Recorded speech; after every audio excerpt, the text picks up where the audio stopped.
அதிசயராம் ஆண்டவர் ஆகிய இயேசு கிறிஸ்துவின் இனிய நாமத்தினாலே இக்காலை வேளையிலே அனைவரையும் அன்போடு வாழ்த்துகிறேன். இன்றைய திருவசனம் எபிரேயர் 10:36.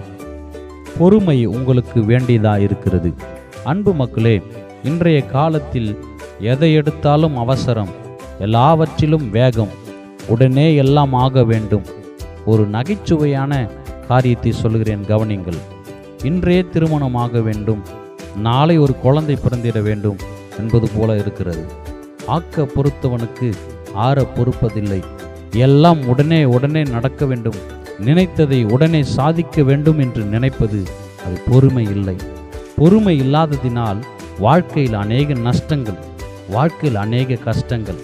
சிலர் சொல்வதை கேட்டிருக்கிறேன், ரொம்ப அவசரப்பட்டு விட்டேன், கொஞ்சம் பொறுமையோடு இருந்திருந்தால் நன்றாக இருந்திருக்கும், அவசரப்பட்டதினால் இன்று இப்படிப்பட்ட அவல நிலைக்கு தள்ளப்பட்டிருக்கிறேன் என்று. கர்த்தர் சொல்கிறார், என் அன்பு மகனே மகளே, பொறுமையாயிரு, என் பலத்த கரத்தில் அடங்கியிரு.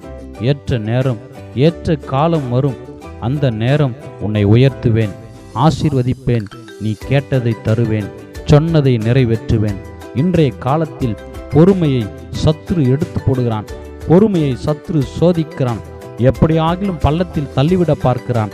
பொறுமை இல்லாததினால் வாழ்க்கையே எரிநரகமாக இருக்கிறதை பார்க்கிறோம். ஆம், பொறுமையோடு தேவ சமூகத்தில் காத்திருப்போம்.